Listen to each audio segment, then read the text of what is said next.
Et on va voir ce soir ce qu'il convient de faire, ce qu'on a traduit par ce qu'il convient de faire après la pratique. Ce que l'on désigne par là, c'est ce qu'il convient de faire après la pratique qui consiste à poser son esprit sur l'objet de méditation. Autrement dit, poser son esprit sur l'objet de méditation, c'est le premier niveau. Il y a 9 niveaux de concentration successives, et ce que l'on appelle après la pratique, c'est ce qui se passe après la pose de l'esprit sur cette image mentale. Donc c'est le 2e, 3e, etc. jusqu'au 9e niveau.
Et ça revient à parler de 2 choses différentes. D'une part, ce qu'il convient de faire lorsque notre esprit, pendant la méditation bien sûr, est sous l'emprise de la distraction ou de l'engourdissement. La distraction, l'engourdissement, on en a un peu parlé la dernière fois, ça ne doit pas être très clair encore pour l'instant, c'est normal, on va y revenir. Ce sont des obstacles majeurs que l'on va rencontrer pendant la plupart des étapes de concentration, et la question à se poser, c'est une fois que l'on sait que l'on est sous l'emprise de la distraction ou l'engourdissement, qu'est-ce que l'on peut faire au moment où ces 2 engourdissements, l'engourdissement et distraction arrivent, qu'est-ce qu'on peut faire pour lutter contre? Puis, deuxième problème, lorsqu'on va finir par se débarrasser de cet engourdissement et de cette distraction, qu'est-ce que l'on doit faire pour continuer à méditer de façon efficiente, puisqu'on n'a pas l'habitude d'être en dehors de ces 2 problèmes-là. Donc ça va nous amener tout au long des 8 niveaux suivants. Donc, puisqu'on a vu le premier, il y a 9 niveaux. Du 2e au 9e, ça va consister donc à doser notre activité en fonction de ces 2 obstacles-là.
En fait, lorsque l'on va pratiquer cette pacification stable, ou plus exactement cette concentration mentale, on a distingué, Maitreya et ses successeurs, donc Asanga, tout au long de leurs études poussées à ce sujet-là, ont distingué 5 obstacles principaux que l'on va rencontrer tout au long de notre chemin. Enfin, on parle de Maitreya, en fait, c'est le Bouddha Shakyamuni lui-même qui avait donné l'enseignement sur la pacification stable premier lorsqu'il avait mis en marche la roue de la loi, mais c'est un enseignement qui a été comment dirais-je, détaillé et approfondi par Maitreya et ses successeurs de façon à en faire un corpus cohérent qui soit praticable depuis le début jusqu'à la fin. Donc c'est ces versions-là qu'on utilise aujourd'hui. Donc ces maîtres ont distingué 5 grands obstacles que l'on va rencontrer tout au long de notre chemin. Le premier, c'était celui qu'on avait nommé l'indolence, il vous en souvient pour ceux qui étaient là en page 3, et ceux d'entre vous qui n'étaient pas là, ou si vous avez ce qui est improbable, enfin oublié, c'est en page 3, et on avait dit qu'il y avait comme remède à l'indolence 4 points particuliers qu'il convenait de développer. C'était donc la confiance, l'auto-exhortation, la persévérance, qui déboucher sur une maîtrise de soi. Ça, c'est un point qu'on a vu à ce point de notre étude, donc en page 3, parce que c'est quelque chose dont il convient de prendre conscience avant de commencer la méditation. Parce que l'indolence, c'est pas quelque chose qui advient pendant qu'on médite, c'est quelque chose qui advient avant que l'on commence à pratiquer de façon sérieuse, mais c'est quelque chose donc, contre lequel il faut lutter dès le début, de façon à pas s'arrêter petit à petit dans la pratique. Donc l'indolence, c'est le premier des 5 grands obstacles.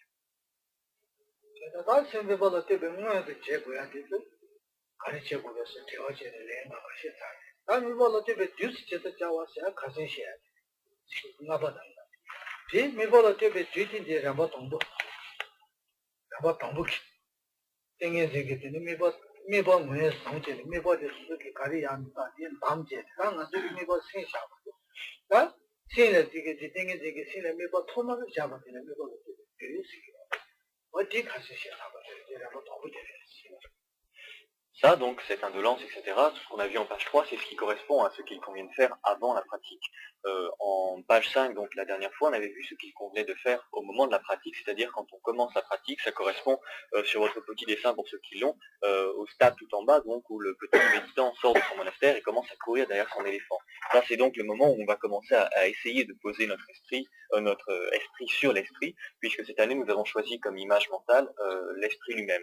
De façon générale, une fois qu'on a choisi cette image mentale, il s'agit de poser l'esprit sur cette image, et ça, c'est la première étape. C'est ce qu'on appelle ce qu'il convient de faire pendant la pratique. La pratique, ça correspond à ça, poser son esprit.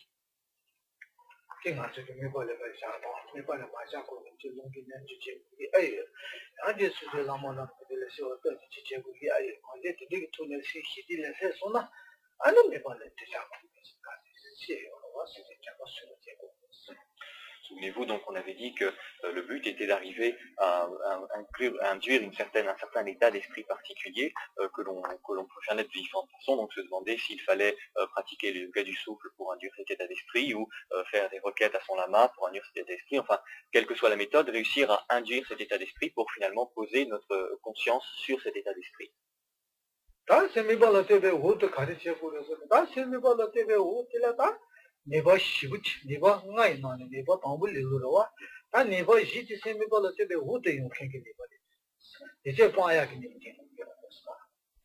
Donc une fois que l'esprit est posé sur cette image mentale, on va commencer à s'attaquer aux 4 autres obstacles. Donc l'indolence, on l'a déjà vu, ça c'est avant et c'est en dehors des sessions de méditation. Maintenant, pendant la session, on a posé son esprit et on va commencer à attaquer ces 4 autres obstacles.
Et le deuxième obstacle, et qui est le premier qu'on va rencontrer pendant la session de méditation, c'est ce qu'on appelle l'oubli. L'oubli, entendons-nous bien sur la définition, il ne s'agit pas de devenir amnésique, c'est simplement que lorsque l'on va commencer à pratiquer la pacification stable et la concentration, notre image mentale ne va pas rester très longtemps présente à notre conscience. On va réussir à la maintenir quelques secondes.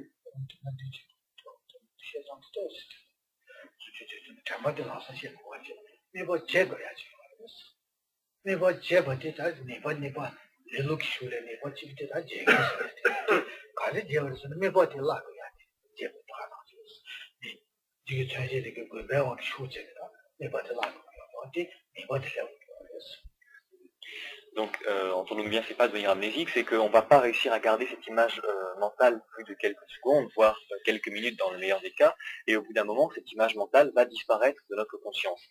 Ça, parce que sous le fait de notre fonction distraction, donc notre fonction mentale distraction qu'on a déjà évoquée la dernière fois, notre esprit va avoir tendance à quitter ce à quoi nous pensons pour l'instant pour aller s'orienter vers d'autres images qui sont en liaison donc avec les objets des cinq sens. Et c'est ce que symbolise le petit sage qui est tout en bas sur le dessin, et qui est devant l'esprit en dansant. Ça, ce petit singe, donc dans sa couleur noire, symbolise la distraction, et il est devant l'éléphant, et il court devant l'éléphant, donc un peu c'est la distraction qui guide l'esprit. Autrement dit, on n'est pas capable de rester très longtemps sur cette image mentale, et assez rapidement, cet oubli fait que on oublie l'image mentale en ce sens qu'on se met à penser à autre chose.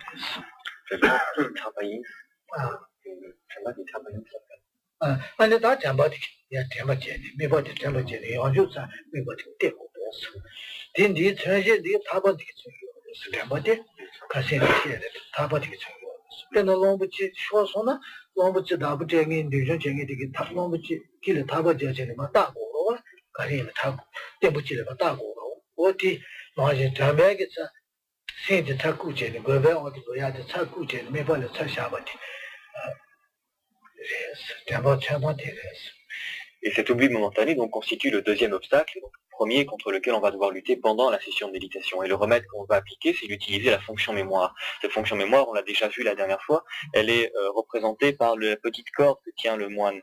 En numéro 3, si je m'abuse, tout en bas, enfin il la tient tout le temps, et un petit peu comme ce moine va lancer cette corde pour essayer d'attacher l'éléphant et se maintenir à lui, rester accroché à lui pour ne pas le perdre, et bien nous allons de la même façon utiliser notre fonction mémoire pour ramener dans notre conscience cet état d'esprit que nous étions en train d'oublier, auquel nous étions en train de ne pas penser.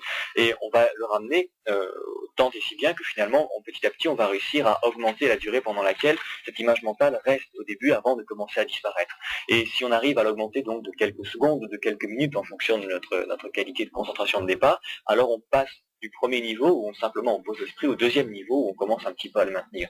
Tant qu'on ramène cette image mentale mais qu'elle ne reste pas plus longtemps qu'auparavant, on est toujours à ce premier niveau et on n'a pas encore progressé. Mais si au bout de quelques jours, quelques semaines, quelques mois, quel que soit le temps que ça nous prenne, petit à petit on se rend compte qu'on arrive à augmenter le temps pendant lequel cette image mentale est présente à notre conscience, alors ça veut dire qu'à ce moment-là on est passé du premier au deuxième niveau.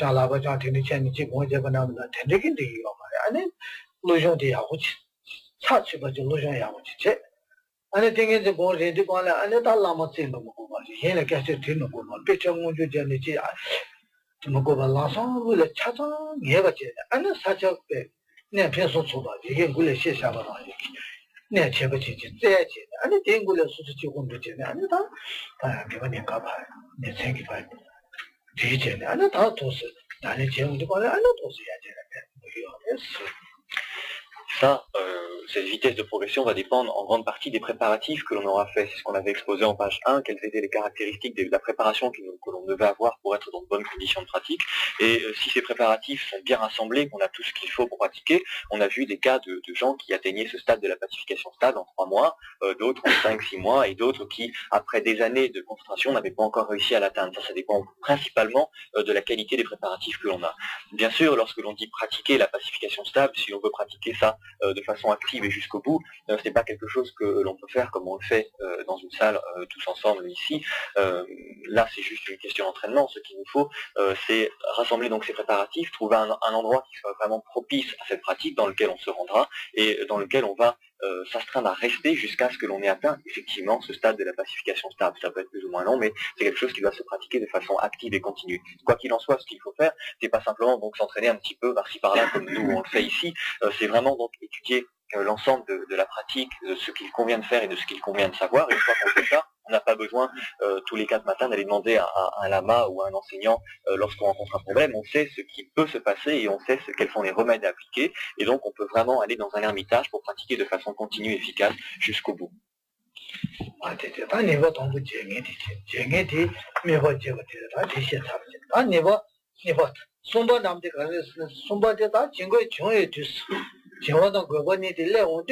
다 그게 니부 마테 버전 저도 그 버디 세터 마시 니부 마테 버전에 대샤가 얘는 다 띵게 뭐야 자네요 말 지주의 친구래 제가 뒤 니버지래 샤네 뒤 그래 니버 봐야 되려다 해지미지 친구 레소나 니부 띵고 그랬어. Ça, c'était le deuxième obstacle, donc cet oubli momentané. Le troisième obstacle est aussi un obstacle majeur, c'est lorsque l'esprit est sous l'emprise de cette distraction ou cet engourdissement, ne pas lutter contre ces phénomènes-là, c'est un obstacle majeur et dans lequel on a tendance à tomber. Autrement dit, lorsque cet esprit est sous l'emprise soit de l'engourdissement, soit de la distraction, il est important immédiatement de mettre en œuvre sa fonction vigilance, cette petite fonction vigilance qu'on a déjà évoquée la dernière fois, qui va permettre de réaliser l'état dans lequel on est et qui va permettre à l'esprit de réagir tout de suite et de contrer cet engourdissement ou cette distraction. Mais si l'on ne fait rien, si on reste simplement dans cet état-là, sous l'emprise de la distraction, de l'engourdissement et qu'on s'en rend compte, mais trop tard, etc., sans appliquer une vigilance immédiate, il est certain qu'on ne pourra jamais arriver à ce stade de la pacification stable parce qu'on sera toujours bloqué dans notre durée de concentration par cet engourdissement ou cette distraction. Donc, troisième obstacle, quand la vigilance, quand la distraction et l'engourdissement sont susceptibles d'apparaître, avoir toujours la vigilance qui est présente pour lutter de façon efficace contre ces deux problèmes.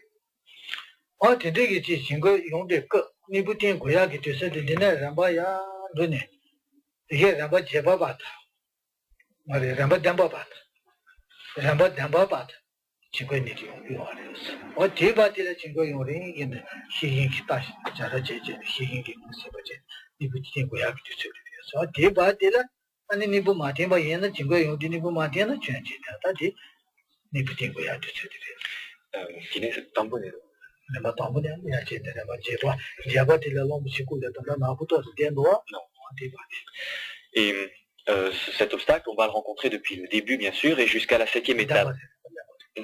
Jusqu'à la 7e étape, c'est ce qui est marqué en numéro 24 aux environs du dernier tournant par là.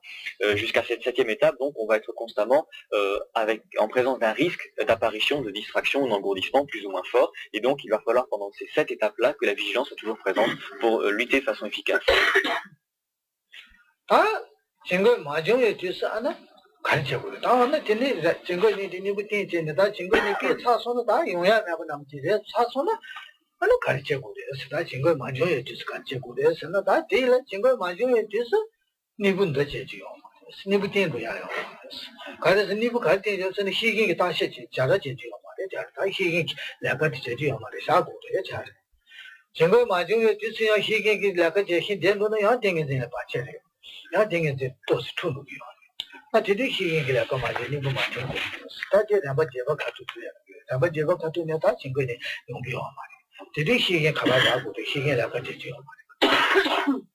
Ce qui veut dire qu'au bout d'un moment, on va finir par venir à bout de ces deux problèmes, donc de cette distraction et de cet engourdissement, on va arriver à en venir à bout, et l'esprit ne sera plus sous l'emprise de la distraction ou l'engourdissement, il n'y aura plus de risque d'apparition. Ça, c'est à partir du 8e stade et les suivants. Et là se présente la question suivante, à savoir pendant ce moment-là, donc quand l'esprit n'a plus le risque d'avoir un engourdissement ou une distraction, il faut ne plus mettre en jeu des méthodes pour les contrer. Ça paraît évident, mais on a souvent le risque de continuer à utiliser cette fonction de vigilance au cas où, alors qu'elle n'a plus lieu d'être et qu'elle ne fait qu'encombrer l'esprit. Autrement dit, lorsque l'esprit n'a plus de risque d'avoir d'engourdissement ou de distraction, il est important de cesser immédiatement de mettre en œuvre quelque chose pour lutter contre ce phénomène qui n'advient non plus, parce que ça encombre l'esprit et ça nous bloque sur notre progression finale.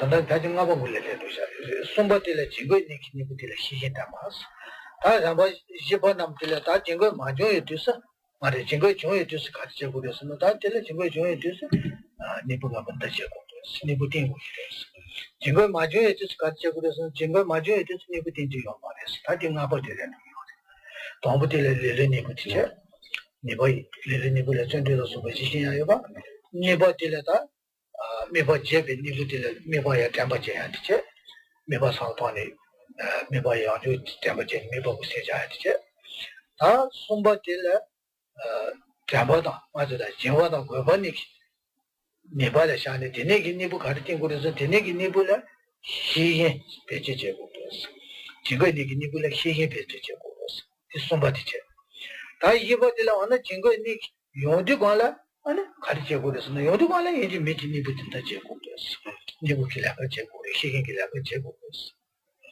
다 증거 마주에 뜻 가르쳐 보려서 증거 마주에 뜻 시기 길라가 제지가 그랬어. 증거 받지. Donc si l'on récapitule tous les obstacles qu'on va rencontrer à partir du moment où on décide de pratiquer jusqu'au moment où on atteint cette pacification stable, le premier, si vous vous en souvenez, donc c'était l'indolence contre laquelle on luttait par la confiance, l'auto-exhortation, la persévérance qui débouchait donc sur un contrôle physique et mental. Et ensuite, pendant la session de méditation elle-même, de pratique elle-même, le premier oubli, donc c'est l'oubli, le premier objet, c'est l'oubli de l'objet mental, donc contre lequel il faut lutter par cette fonction mémoire qui va ramener l'objet à la conscience. Le troisième obstacle, donc c'était l'apparition de cet engourdissement et de cette distraction contre lequel on va lutter en employant donc cette vigilance qui doit être toujours présente lorsque ces problèmes se posent. Donc le quatrième obstacle, c'était lorsqu'on se rend compte qu'on est dans une situation de risque d'apparition d'engourdissement et de distraction, maintenir présente cette vigilance.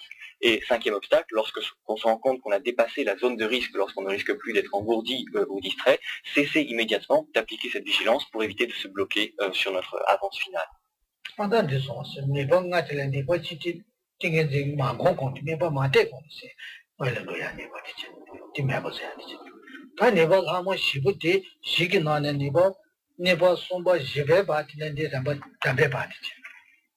Quand n'est pas n'a pas pointé, n'a pas coupé dit. N'a pas coupé dit, jingo machu de ce niveau de jésus, on m'a dit, c'est à dit. N'a pas dit. Et donc pour vous repérer, encore une fois, donc, le premier obstacle, c'est quelque chose de général qui est avant la pratique elle-même, avant la session de méditation, c'est en dehors des sessions de pratique elles-mêmes. Les deuxième, troisième et quatrième obstacles, on les rencontre depuis le début, au moment où on place l'esprit jusqu'à la 7e étape en plus, et à partir du moment où on rentre dans le 5e obstacle, c'est à partir de la 8e étape que l'on se place et jusqu'à la pacification stable elle-même.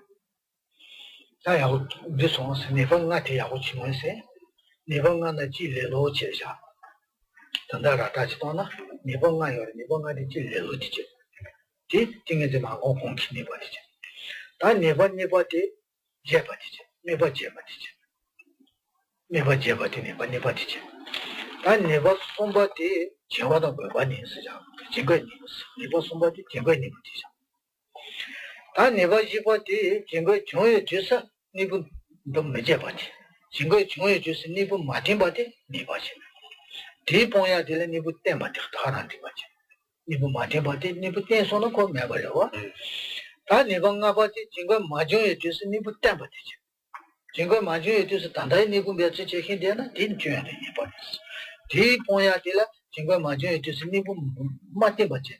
샤야 되지. 돈도 연결하다 돈 다도스 니방한테 야호지 못 버지. 아 되게 니부 대다대 야호지 못 버지. 니 개치 버리. 아니 되게 제가 본다야 지금 늘 다신 거기 아니 대사하고 그디고 Nous insistons particulièrement sur ces 5 obstacles parce que ce sont des données fondamentales et il est loisible que vous les connaissiez par cœur de façon à être capable d'identifier immédiatement quel est le problème qui peut se poser à votre esprit. Donc vous devriez être capable de les citer par cœur. Donc le premier c'est c'est l'indolence. Le deuxième, oui, la distraction, qu'on lutte avec la mémoire. Le troisième, et la distraction. Ah, il y a un problème quelque part. Ancora un casa di cose che un solo là senza io venta io. Donc le deuxième, c'était l'oubli momentané contre lequel on luttait par la mémoire. Le troisième, engourdissement et distraction contre lequel on lutte par la vigilance. Le quatrième, lorsqu'on a un risque de distraction d'engourdissement, ne pas utiliser la vigilance, c'est le quatrième obstacle.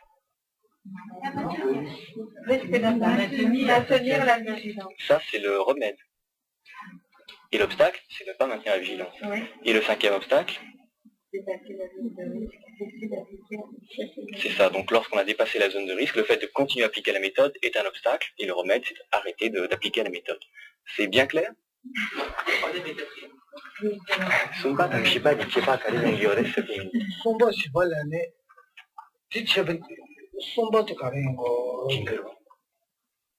Cingero si va no Sumba di tele kor jiwa da ba ne sha ma to ji Cingero jiwa de se ni bu tin ma de ka cha ke si che da jiwa da ba ne bu de ting ne je ji ni ba de sa ni ba de Cingero ni ko na sha 다 증거 니부 같은 것은 시행된 거라서 뒤에다 도시에 말도 돼 증거에 중요해 돼서 시행된 거 맞아야 돼서 맞게 계속해요.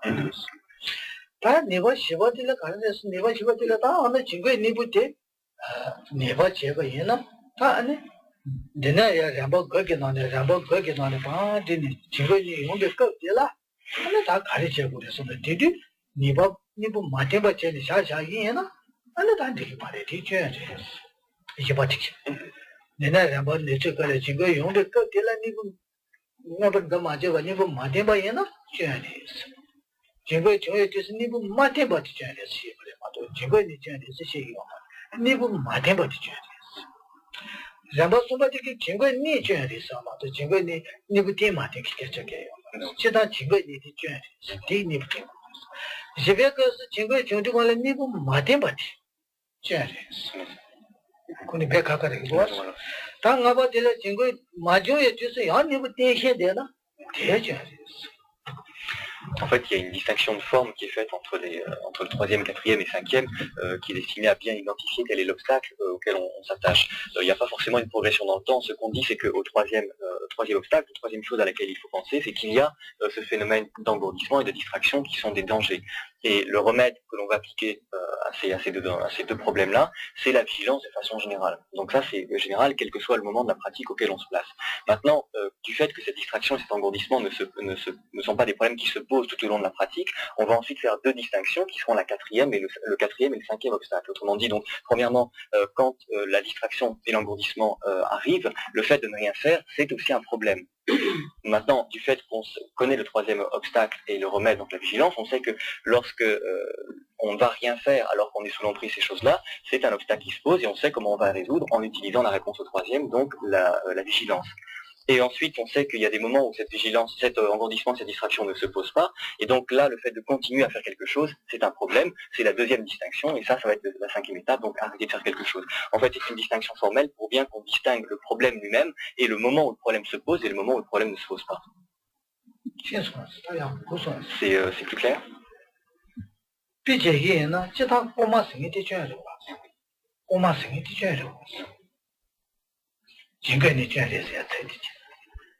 다 고마 용도 걸래 고마 바피야 다시 맞아는 되잖아요.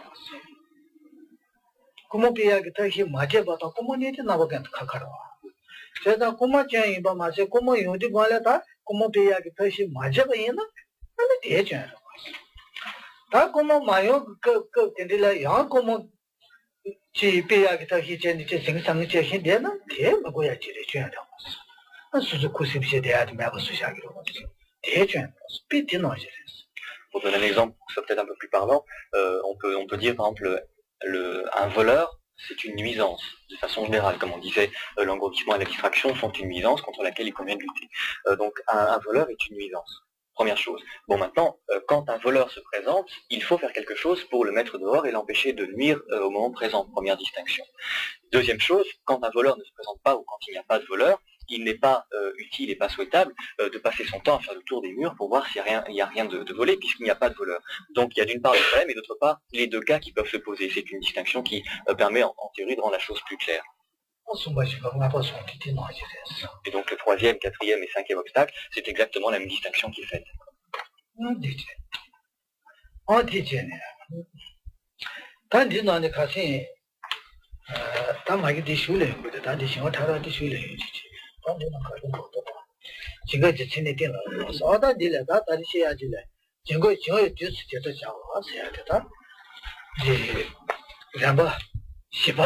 가도지 계기가 됐어.